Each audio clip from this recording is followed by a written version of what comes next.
Greetings, family, and Happy New Year to you. Hey, listen, I don't know if you can see in my background, but there's some stores that are behind me. These stores have one thing in common. They would all love for you to be a customer of theirs, for you to bring your hard-earned money to them. But here's the thing, as a consumer, what you have to consider is, does the store have what I need? And you know, every once in a while, you'll go to a strip mall like the one that I'm at right now. There'll be a new store that opens up, and a lot of people will just be raving about it. They'll be going crazy about it. And you got to decide as a consumer if you feel the same way about that store that everybody else does. Why am I saying this? Because we got something called cryptocurrency that hit the scene about a decade ago, but really got a buzz the last couple of years. And some of you have been struggling with even the idea of investing at all in stocks. And then these cryptocurrencies come and everybody's talking about all this money that they're making. And I wonder, have you been confused? Have you been able to determine whether you should get involved in cryptocurrencies or not? Are you afraid of getting involved just because you don't understand it? Well, my buddy, Perez, has done a great job of breaking down cryptocurrencies for us. I know you've been blessed by the other videos. I do believe you're gonna be blessed by this video as well. What we're trying to do is not just help you mentally, physically, spiritually, but we also want to help you financially. So be blessed by this video, like it, share it with other individuals. I know you're gonna be blessed. We'll talk to you on the next one.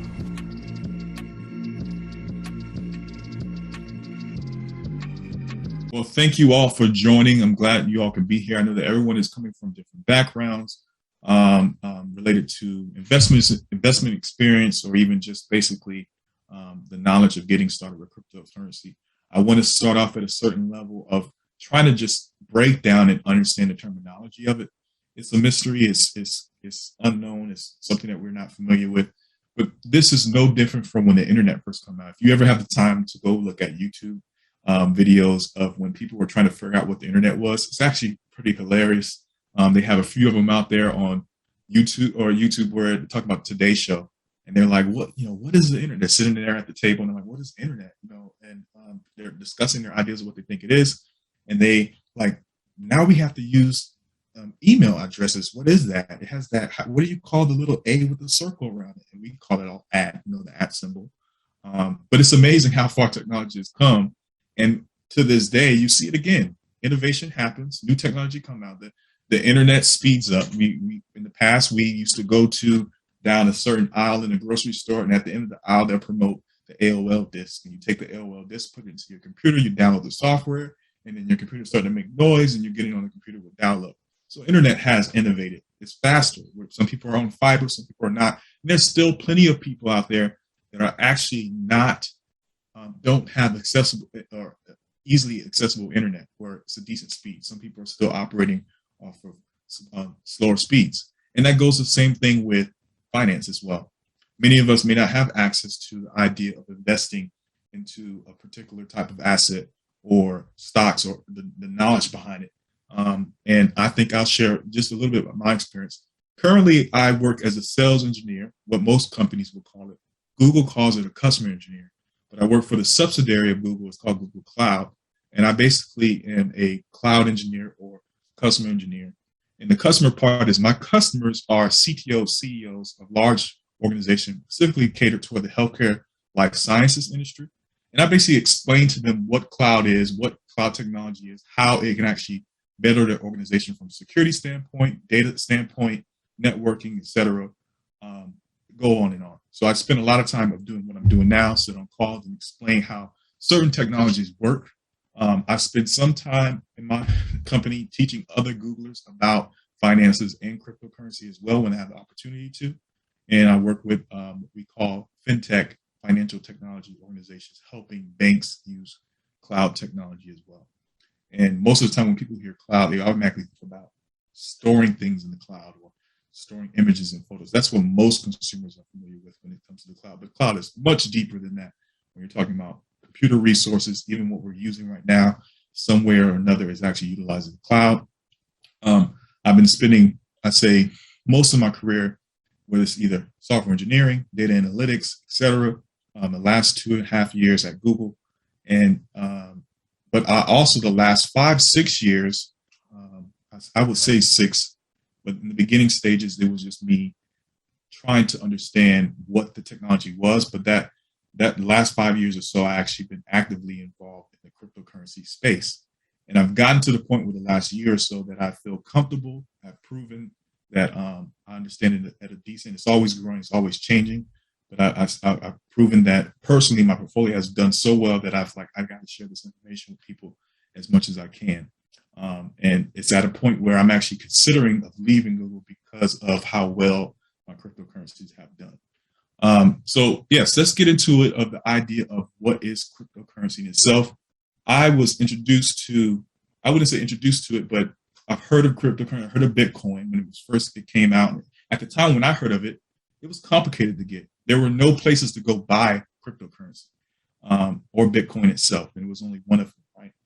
And that was the pioneer of all of this digital money in a sense. And at the time, you had to have a fancy computer or a decent computer to actually mine it and all these different things. And it was complicated. And even me, I was into computers and technology. And at that time, I was like, this is too much. I need to focus. I was in my undergrad program. After I graduated, got situated and got into a career and decided to take a portion of my money, just a small amount, just to test out what it was. There was a website, Coinbase.com, that was allowed me to actually purchase my first Bitcoin. And at that time, this was August of 2016. At that time, Bitcoin was worth about $400. So I purchased it, and I never invested in anything before. I heard of stocks. I always thought that it was a mystical thing, that you have to have money to actually get involved with it. And then later that year, in December, I seen it go up to $700. And I was like, oh, I made a profit. Let me take that money out. And that was one of the first mistakes. And that's just one of the things that as you evaluate yourself and you develop a plan, you have to learn from certain behaviors that you've done in the past, and it helps you actually learn. I look at the situation now, and I wish I probably didn't sell the whole thing, maybe a portion of it or half of it, or held it. But it was an experience to learn. So I sold the whole thing. And then January comes around, 30 days later, Bitcoin goes to $1,400. So within 30 days, it doubles. And that's what it clicked to me, that when you purchase something, you invest in something, and it appreciates over time, and sometimes in a dramatic way, you're making your money work for you in a way that you can't imagine. And that's an awesome feeling when you invest in something, you're patient enough. This happened pretty quickly, but when you're patient enough and you can sit there and say, I made money while I see my money is working for me. So I was devastated. I was like, wow, I sold this thing for $700. It doubled. I should have just waited for 30 days, and I would have had twice as much. And then even now, I can kick myself a million times over and over and say, I sold it at $700, and each Bitcoin is worth around $43,000 as of today. So even Ethereum is the second largest cryptocurrency that exists right now, and that one's going for around $4,000. I think a little bit under. I can't recall right at this moment, but it's close to. I think it's 3,000. But when I seen Ethereum at the time of January of 2017, it was around $10 when I seen it. So it's just time, year-to-year growth. If you can find any information out there, the year-to-year growth of cryptocurrencies value, the top 20, top 100, is always outperforming any type of asset class. I don't care if it's real estate, gold, silver, precious metals is what you would categorize those as. You're talking about stocks. But I tell everyone, and I want everyone to be very clear about this, is that yes, there's risk to everything, no matter which asset you get in. But the worst risk you could possibly take, if you're talking about don't invest it into anything, if you're leaving your money inside of your checking account or savings account, and it's not doing better than the inflation rate. So what's the average inflation rate right now? Inflation rate is like 3% per year, or 3 to 5% per year, and that's pretty much the idea that your money is buying you less. So most bank accounts, most savings accounts, they'll send you these letters in the mail, and they'll say you have access to a high yield savings account. And then you open the letter up, and it says 1% or 0.5%, like 0.50% or whatever. And you put your money in the savings account, and it'll be like a penny or 2 pennies, depending on what you put in at the end of the year. And that's nothing. And the beauty of cryptocurrency that it has matured so much that you actually can purchase a cryptocurrency that always equals $1. You don't have to worry about it going up and down. You can at least earn 5% interest. Or you can purchase one that actually can go up in price and value, and you can earn 8%, 5%, 10%, or even 430%. There's different applications out there. And these applications are just now catching the eye of many people. They didn't exist prior to 2018 or things like that. It's starting to really get involved. So there's a lot of innovation that's happening. So let's focus on the term itself. I mentioned it before, cryptocurrency. If you look at the term crypto, that part is, it kind of throws people off, but it's meaning encrypted. It's secure. And currency itself, for us to really understand cryptocurrency, let's talk about understanding our current understanding of currency itself. So let me go to the next screen here. So currency. So what is it? We think about defining the traditional currency as we know it. It's money, object, and this is money or object exchange for goods and services. Any item you can think of, whether games, clothing, house, car, you have to have some type of currency that is accepted as value. Someone has to deem it as value. In the past, people trade items for item. I'll trade you this clothing for your shoes, or and that was a way to exchange for to get goods and service. And it still is. Some people like to trade collectibles, cars, and things of that nature. But most of the time when you go into a store, the store wants to receive the money. And every country have a different type of currency. There's different world currencies. We are all familiar with the US dollar. And then there's, in the UK, you have the pound. You have the European Union, you have euro. And then in China, you have the yuan. And then you have Russia, you have the ruble. So you have to understand that there's different currencies that exist, and people actually make money off of exchanging currency. This is called foreign exchange, so Forex, where you literally exchange the dollar for a pound and make the money off the difference between that. And why is there differences? Because the dollar could be stronger to buy more of certain items in another country because their dollar or their particular U.S. currency is weaker. And it can go either way. And how does this happen? Usually it happens through inflation. So as we all know, we went through a pandemic and a lot of money was giving out. Where this money is coming from? In the past, currency was backed by gold. And then basically that gold was basically something that, okay, I can't carry a lot of gold around, so I'll let the bank hold it and they'll give me a banknote. And this banknote represented that I had gold in the bank. But that wasn't easy for everybody to actually have access to, or there's not enough gold in the world to do so. So the government decided to start printing out money in the form of the US dollars that we see it. The problem is that as they continue to print out money, there's nothing that's backing up. They have to find a way to counteract that in a sense. And that's where inflation happens. Every year, our dollars worth less and less. You have money in a checking account that earns you no interest. It's the worst thing you can do is you actually are losing money in a sense.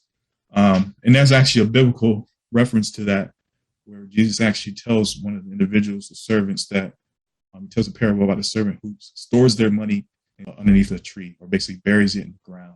He says the least you could have done is gave it to the banker. So the worst situation that you can do now is let your money sit in the bank account with interest, just earning interest, but the interest that the banks give you is not really appealing. And I'll show you how cryptocurrency changes that. So that's currency in itself. We'll dig into it. Another term for currency is fiat. So if you ever see this word fiat, it's usually a similar situation of how we understand money itself, physical money that can be physical, but it also can be in the digital form as well. Generally, it's usually defined as a generally accepted medium of exchange for goods and services. All right. So out with the old, in with the new. The new is cryptocurrency in itself. And these are different terms that you can easily tell someone other than using the word cryptocurrency. And the word cryptocurrency in itself can be misunderstood, or it could be confusing at first when somebody hears it.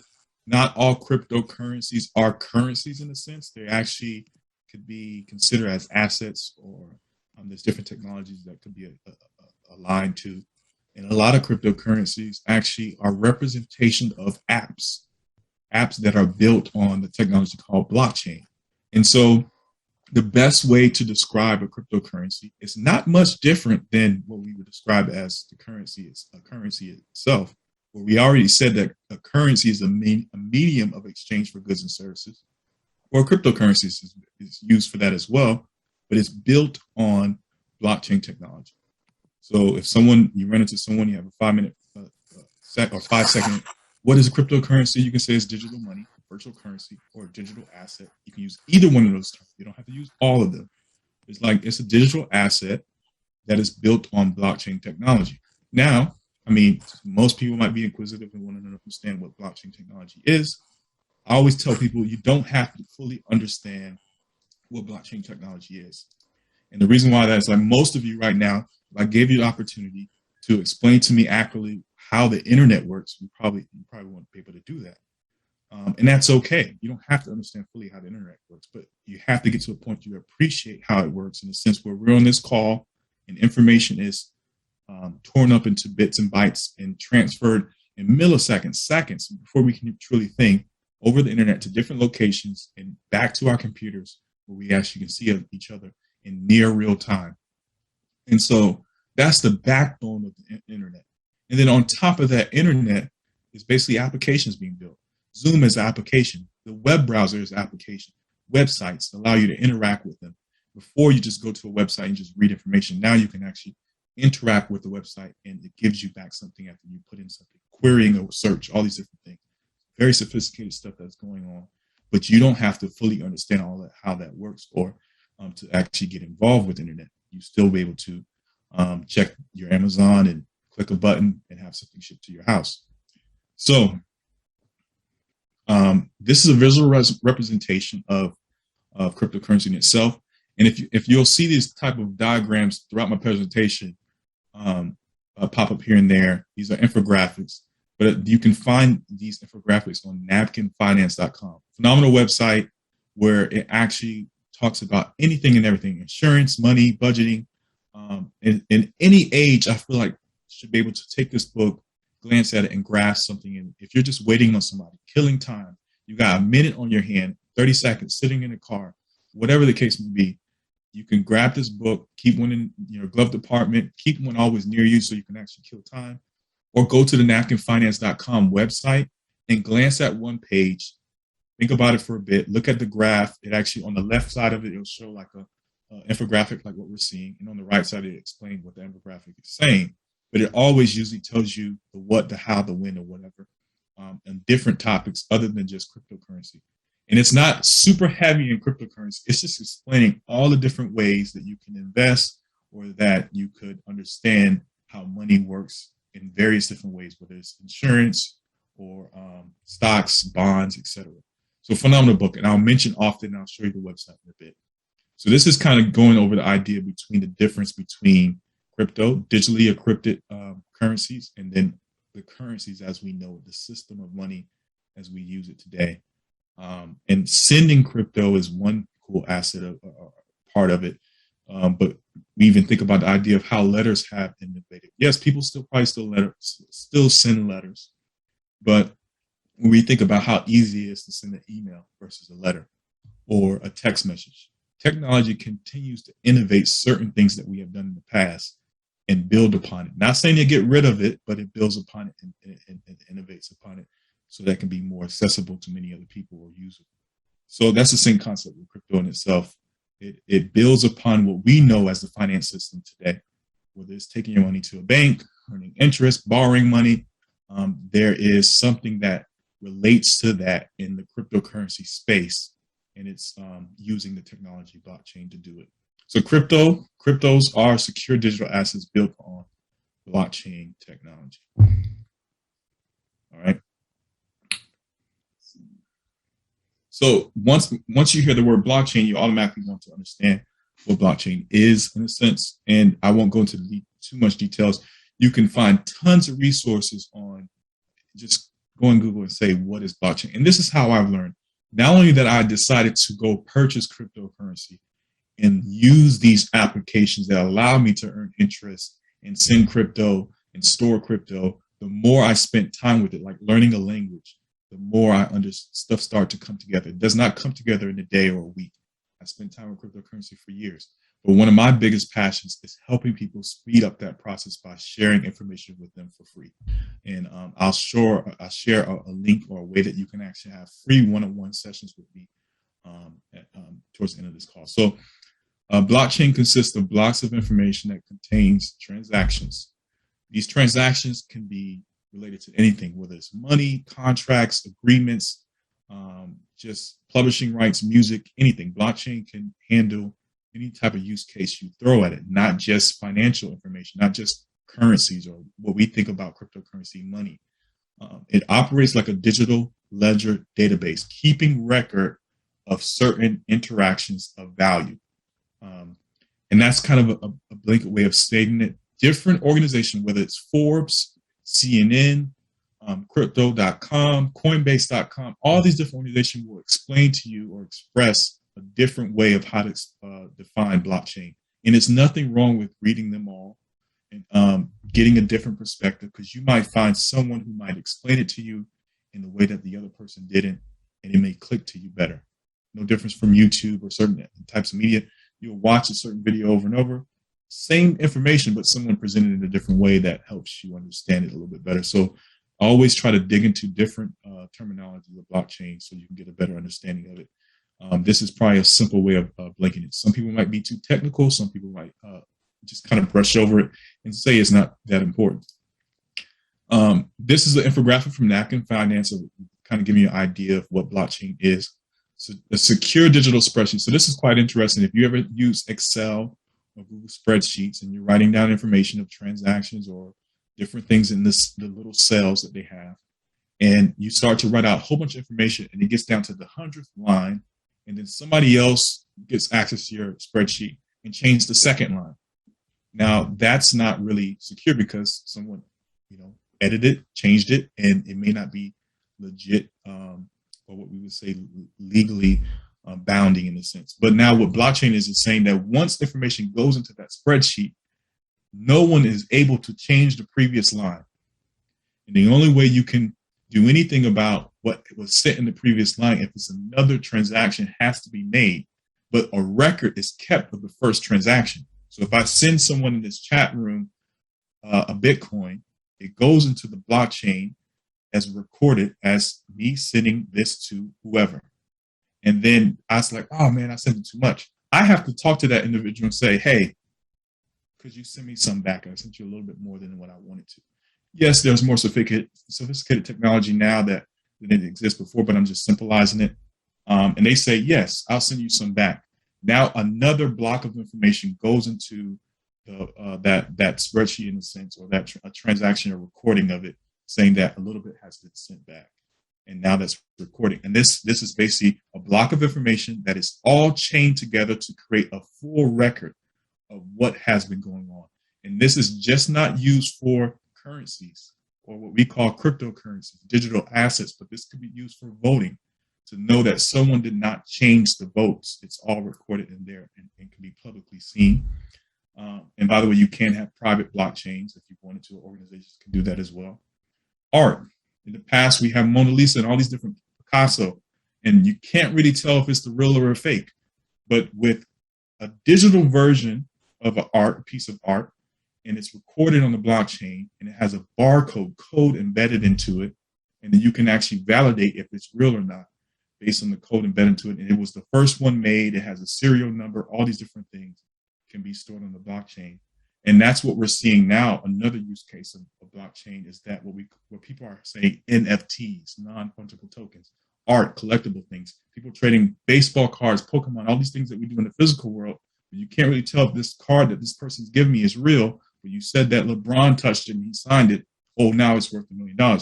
But with cryptocurrency, you can actually not only keep track of if this particular art is real, but the person who originally created can set some programmable. So it's like they can set rules on it and say, hey, I created this art. I sold it to whoever. And if they sell it, I continue to make money off that art that's being made. So I don't have to worry about it anymore. It's being sold. They sell it as many as they want. I get a percentage of it as it continues being sold. So now artists have a new opportunity to share their creativity that they didn't have before. Everyone, I remember, I can recall, like, I want to be an artist. When they tell my mother that, she would laugh. It's like, an artist? I mean, they don't make any money. People, unless you're really well known, most people would think an artist doesn't make any money. But nowadays, artists can make plenty of money because of technology like blockchain, allowing them to share their art in a way that's secure and it's not fraudulent, and they can keep track of it. So it builds a certain type of trust if it's implemented correctly and by a certain organization. So other use cases, healthcare, like I mentioned, or is mentioned here at the bottom, contracts for deeds and things like that, publishing rights, and also even gaming too, to keep gamers honest. Let's see.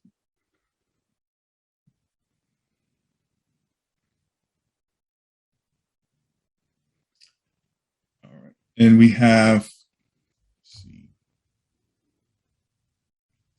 basically the different traits of money. So we have a comparison between gold, fiat, and crypto itself, right? So we think about gold itself. Is it portable? We have that section where it says portability, and it says moderate. Carrying around gold to different places is really not, ideal. Whether it's bars or coins or whatever, it just doesn't seem like it. And that's why it kind of produced the idea of carrying around a banknote to represent that gold. And then portability of fiat money, US dollar, is portable, but then is it durable? Yes, I can easily rip up a dollar or it can get torn or burnt, and then there's my money. But you have digital representation of it on digital form, like in the bank account. There's representation of your money that you might have in the bank. But you ever notice that if you make a purchase or you do some type of wire transaction, a large one for a bank or anything, you have to wait for clearinghouse to handle or settle the payments, and that can be a little slow, 3 to 2 days. Or we had the situation with the pandemic where people weren't getting their funds. We realized that getting money to people in the way that we have it in our traditional financial system is not efficient. It doesn't really work as well. Some people didn't get their funds. People got their funds delayed. It doesn't go as fast. Despite of all the technology, CASHAPP and Zelle and all these different things, you still have items that people actually don't calculate properly. You have like post and pending. People will see in their account that they have this amount of money, but in reality, they don't really have it because it was still pending or it didn't post properly, and people go negative. That's because there's a lot of things that are going on in the back end that takes time for the bank to say, yes, we received it. Now check it off. But cryptocurrency, as soon as I send it to you, you can probably receive it, but then depending on how fast the technology is, you will probably receive it in 5 seconds, 10 seconds, 10 minutes. Bitcoin was one of the first ones, so Bitcoin may be a little bit slower, but they have innovated on it in the past. But compared to the way that we handle money today, Bitcoin is actually a little bit more efficient. So you think about scarcity. People don't realize this, but why does the value of Bitcoin go up? It's been programmed to be scarce. The thing that gold is people are attracted to gold is the fact that over time it becomes more valuable because it's scarce, it's hard to find, it's hard to obtain, and there's less of it. The similar situation to cryptocurrency, there's some that are not like this. There's some that are, but Bitcoin, there's a certain amount that will exist. And once it gets to a certain date, there are no more Bitcoin that will be minted or created, in a sense, through this program, and that is it. And then as that time continues to go on, the value continues to appreciate, and it becomes, one Bitcoin becomes more expensive or more in value. But the beauty of Bitcoin is that it's divisible in a sense where you can't get less than a penny in the US dollar, but you can get less than 0.001 in Bitcoin, and it's actually worth something. So you can divide it up constantly to a lower amount. And there's different ways that it can be implemented. Where it says around down here, it says decentralized and smart, programmable. So this word decentralized, it's really closely related to blockchain technology. And the best way to try to think about it is let's move the word D from it, DE. And let's just focus on centralized. When we think about that, let's use the example of an item. Let's use money. Let's use a $100 bill. If I store the $100 bill underneath my mattress, that's in one central location underneath the mattress in the house, it's probably a higher chance of someone taking the entire $100 bill and now I have nothing. But let's say if I broke the $100 bill into multiple pieces, not physically, but saying divisible to a couple dollars or whatever, and I spread that to behind a couch, behind underneath the sofa, or outside in the backyard, some underneath the mattress, some in the safe. Now that is spread it across different locations in the house, and it makes it harder for someone to find all of it. And that's decentralized. So let's take that to another level. The way that cryptocurrencies is decentralized is that the recording or the transactions are divided and spread across multiple computers across the globe. And so if one computer shuts down, there's still a record of it because there's hundreds of thousands of other computers that's keeping the same record. They're all in sync. So for a person to hack Bitcoin or cryptocurrency, they will have to hack simultaneously every single computer all at the same time. So most hacks that happen is not necessarily against the network. It's a little bit more complicated where it's probably the user who lost their password or their keys, the private keys is what they say, some type of login information. They were very careless about their information and they shared it with someone, left it somewhere, and they were hacked that way. And there's some other complicated situations in that. But that creates a new level of security for things that we consider of value.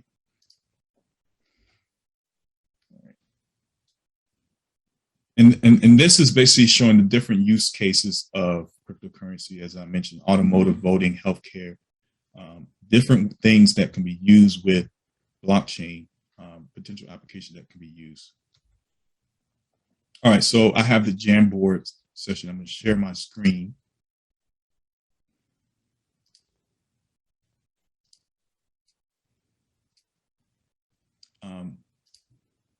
One of the websites I usually try to recommend people to start off with is either Coinbase.com. People hear about it all the time. One of the first cryptocurrencies that actually went public, and you can actually purchase their stocks. And again, investing could be completely new to anyone and everyone in this call. So you always want to try to understand the concept of investing and that any type of investment is a risk. One thing I always try to tell people is that you cannot sit there and compare a strategic investment to gambling. And when you go into a casino, there's really it's either 50-50. You go and pull that lever, you win something or you don't. There's no strategic event into it unless you're talking about type of heist person or you know how to scam or whatever.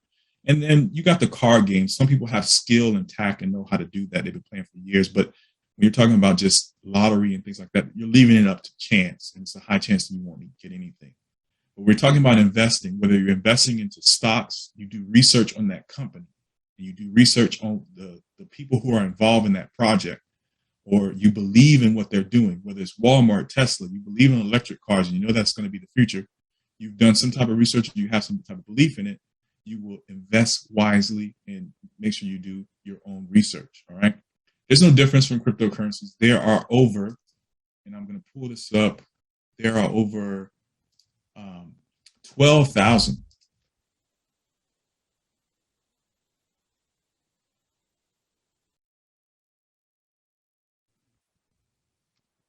So back on my screen real quick. Okay. This number was roughly, I think, 8,000 back in May. Now there's 12,000. Why? Why are there so many different cryptocurrencies?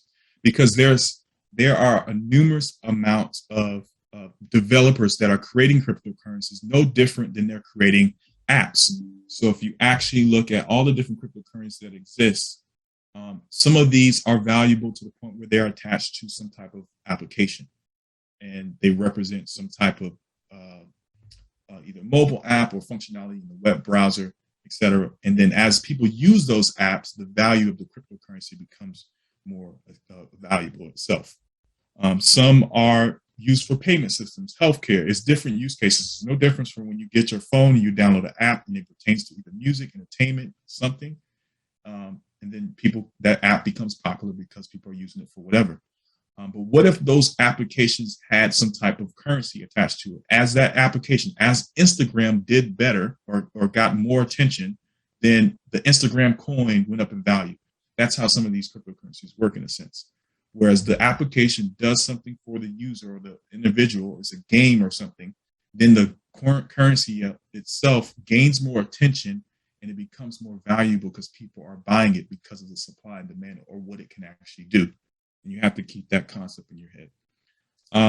OKCoin is another site, and I'll mention this again in a little bit, but this is one of the another exchange or a place that you can create an account, like you're setting up a bank account, and you're actually can decide on which cryptocurrency you want to purchase. But let's just take this particular cryptocurrency at the top here, and it says that you can earn 400, and this is this fixed term. So you're going to get 430% APY on this particular cryptocurrency. And the way you would calculate this is that you would take the 430%, divided by 365 days, and it's going to give you over like, I think 1.something% per day. So as your cryptocurrency is sitting in there, you're earning more cryptocurrency while it sits, and you're earning a lot. And then most banks only give you 1% per year, some even half that if you kept your money in the savings account. And you say, okay, what if the Miami coin drops to zero or goes to nothing? And that's the part of risk, is the strategic risk. You have to decide to decide not to put all your money in one basket, one cryptocurrency.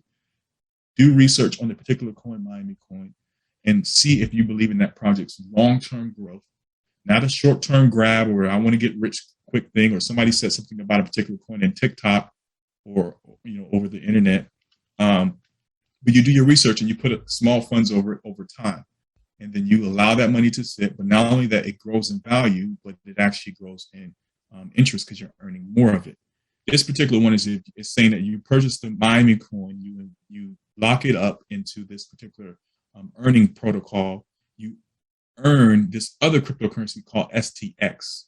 So now you're not buying crypto, you're earning it. And that's a cool incentive that didn't exist years ago. Say you don't want to be too risky. You want to say, I want to put in $100 and I want to go back and it's still $100. There are cryptocurrencies that are called stable coins. I want everyone to remember that. Stable coins. You can research the term. They're always equal to your country's currency. So you have the USD coin, United States coins, the cryptocurrency version of the US dollar. And basically always equal to $1. This is useful because it allows people to get in and out of volatile assets quickly and efficiently, and their money stays the same.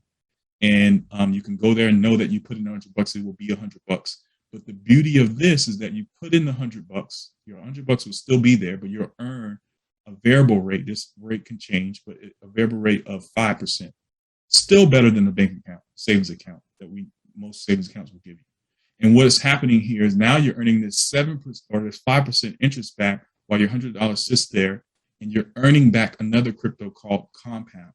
So you don't care if compound goes up and down. You know that compound is going to be worth something, but you don't care if it goes up and down because you have earned it. You didn't purchase it. So that's a good place to always to start, is that you want to earn crypto and not buy it. And as time goes on, you can get a little bit more. Maybe you will sell the compound that you earn and invest in something a little bit more volatile, but a decent asset.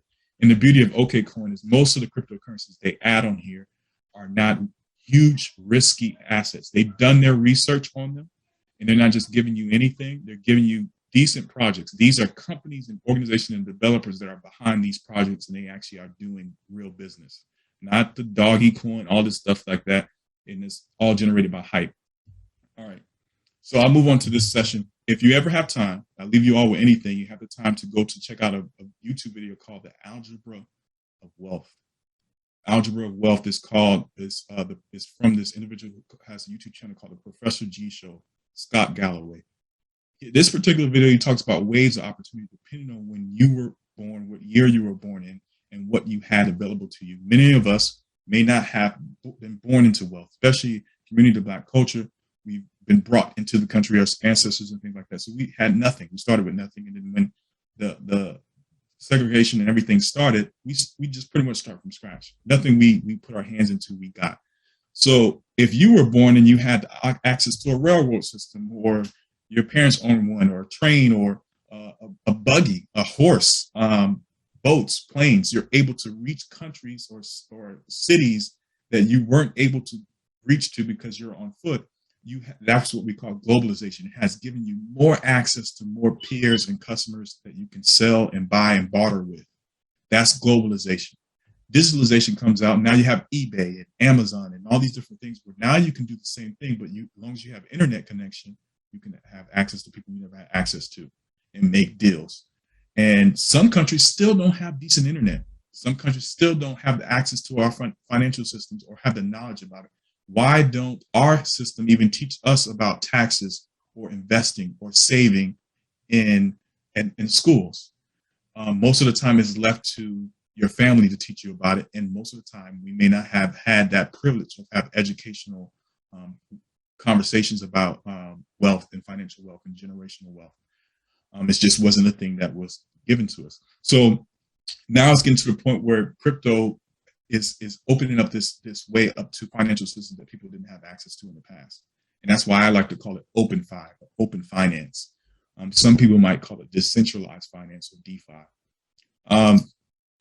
And the best kind of way to look at this stuff, so I think I'll try to skip over the technology itself when I just go past Bitcoin.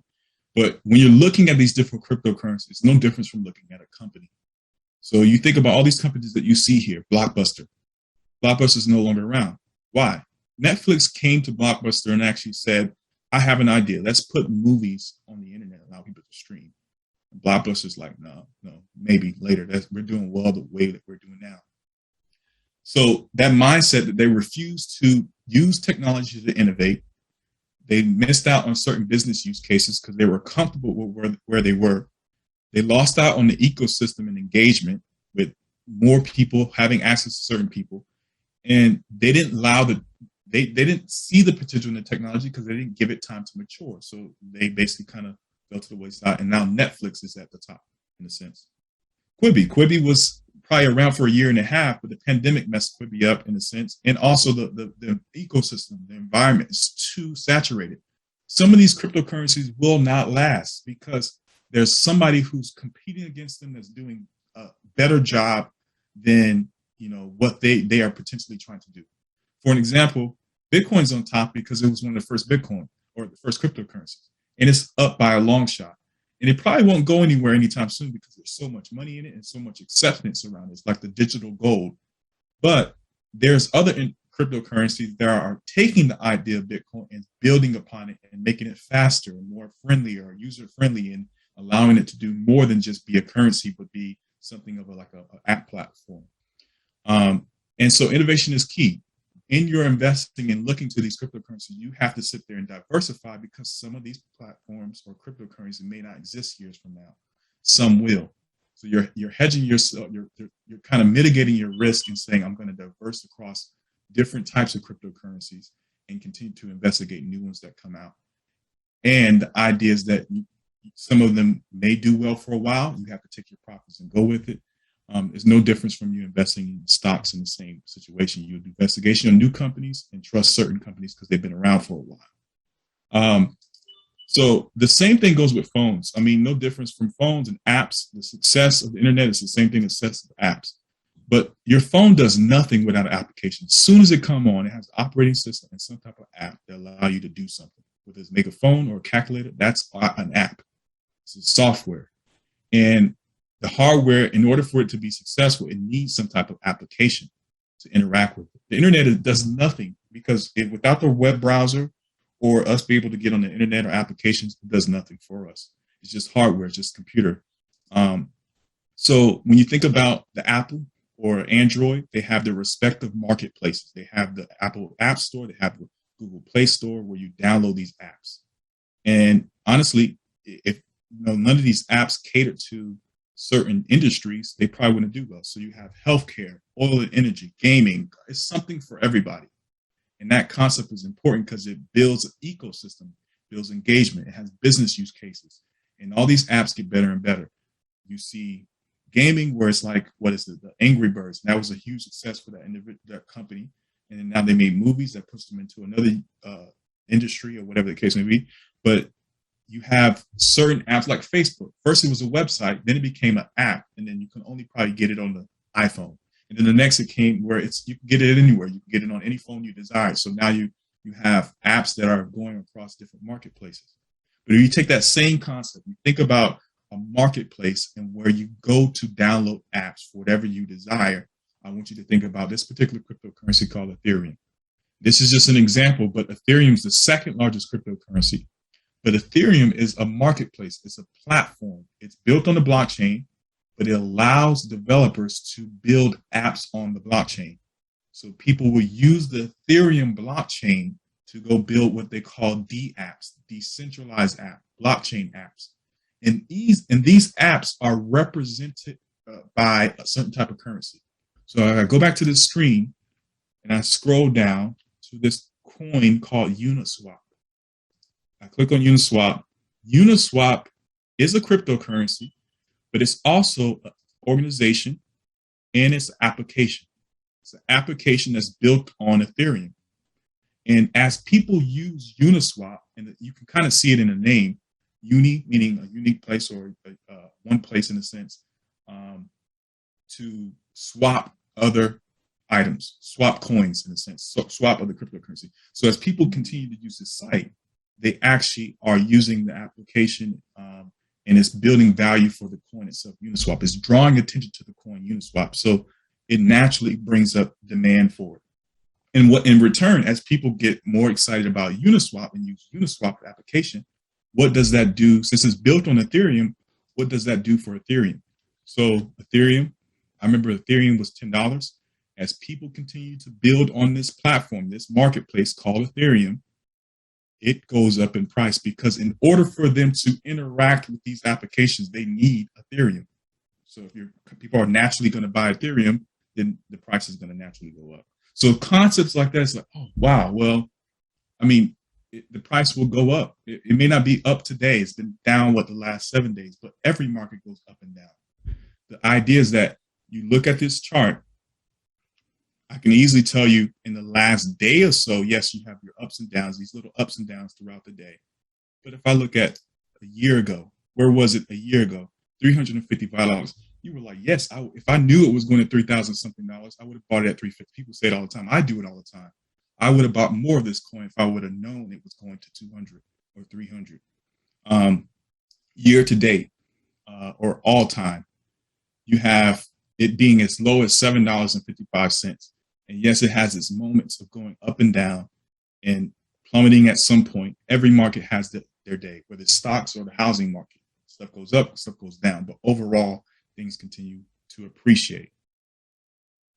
All right. Let's see. I'm going to take a break there. All this is extra information, and I'm going to share a link where you all can actually book a one-on-one session with me for free. And don't be discouraged if you don't see any times available. That means it probably got booked. But you just kind of keep visiting this link and see when a slot will open up. And I'm going to put that in the chat. And while I do that, anyone can ask a question.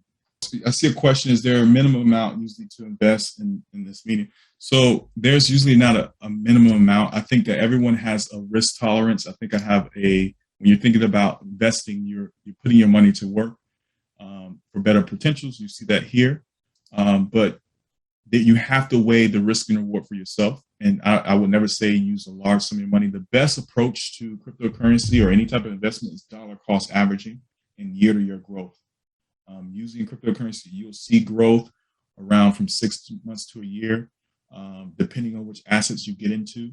But if you're just getting started off, you want to basically consider it, say, 5% of your income, or 5% of a pot that you're willing to invest. You have a certain amount. Whether it's a $500 pot, you don't just throw the whole $500 pot into one coin. You can divvy that up, and $100. Take that $500 pot, $100 of each of those into a different coin, and say you set a certain time, a certain month, where it's bi-weekly, depending on financial situation, weekly, monthly, set date, the first day of the month, every Tuesday of the month, something like that, and you put aside $50, $25. There are different applications that automatically will take that money out of your bank account for you on the regular, so you don't have to think about it. And that's one of the best ways to do it, is you pick 3 or 4 coins and let it sit and do its thing, automatically taking out, and do it in a way where it's just you getting started and at a slow pace. And you can watch the slow growth. You go back to it and you know that you're doing $100 a month. And you set a time. Last year I did $250 a month into a particular coin.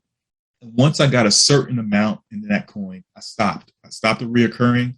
I stopped it and I focused on another one. And then by the time I accumulated a certain amount of like 10 cryptocurrencies, I look back at the original one that I was putting 250 in for like 4 months straight. It's up 6,000%.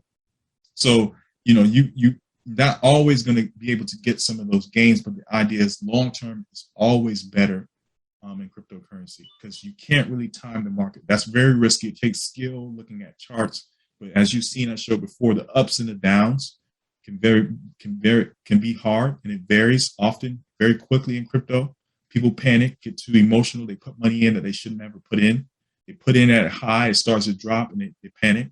But what I call that is a permanent loss, where you bought something at $10 and now you look at it as worth, $5, half the amount.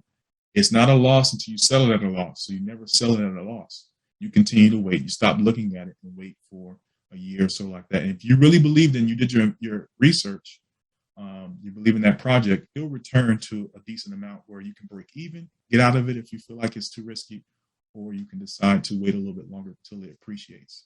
I have friends who invested in Tesla where they waited 9 years to see a profit. Do they realize that are they mad for waiting that long? No, they're excited because now they're millionaires because they waited 9 years. But before it started to go up, they looked like they were losing 50%. So it's all about patience. All about patience. I'm gonna see the next question.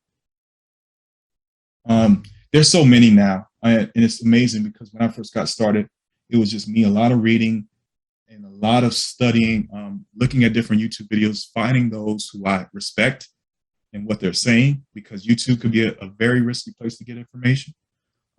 Don't trust everything you see on YouTube. But as for content to read, I'm going to share on the screen.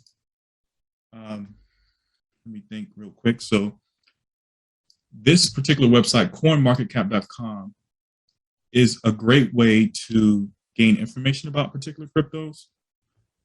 You could look at the very top, and they have, see if I can see it here.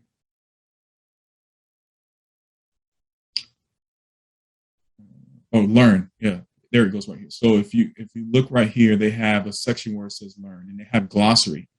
You can see different terms. Can you turn your video back on, please? Okay. Thank you. We can see now. Okay. You basically have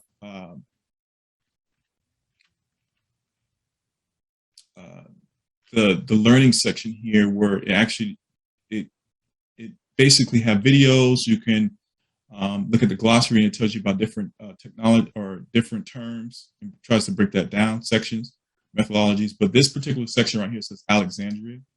This is actually unique, where it gives you the crypto basics. And this is basically coinmarketcap.com /Alexandria. I'll post this in the chat.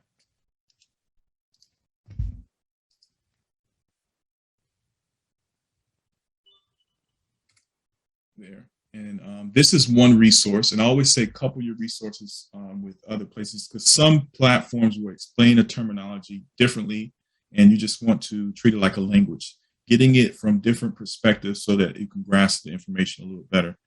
CoinMarketCap.com is one. Decrypt.co is another. And they basically give you the top stories of what's going on in the news related to cryptocurrency, but they also have a very valuable learn section as well. And you can pretty much type in any terminology that you want to understand, even if there's a cryptocurrency. Say you was on crypto or coinmarketcap.com and you wanted to know, what is Solana? What does it do? Everybody's talking about it. Is it worth getting into it right now at $137? You have those kind of questions, and it may not make sense all at once, but you can easily go here and just type in that particular coin and try to search for it, and it'll give you an insight right here, right there. It says, what is Solana? And then you basically can read on that. You may not grasp it initially, but as you spend time with reading through some of this information over time, it'll make more sense. And what was that website again? This was decrypt.co. So I'll Okay. share that too. Thank you. Mm-hmm.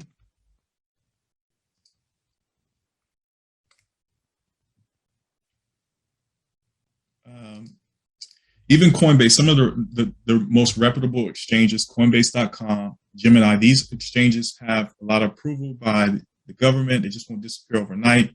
They've got a lot of approval from OCC, SEC, et cetera, all the major authorities. And they have, that it's constantly being evolved, and people are trying to figure out regulation. What that's going to do is, to a point, some cryptocurrencies may not exist because they don't meet the regulatory requirements, but there's some that will. And just trying to stay up with the news and trying to understand which coins will, that's the best place to try to figure out. So you have learn and earn. Coinbase has this a feature where you actually can watch small videos from your phone or on your computer.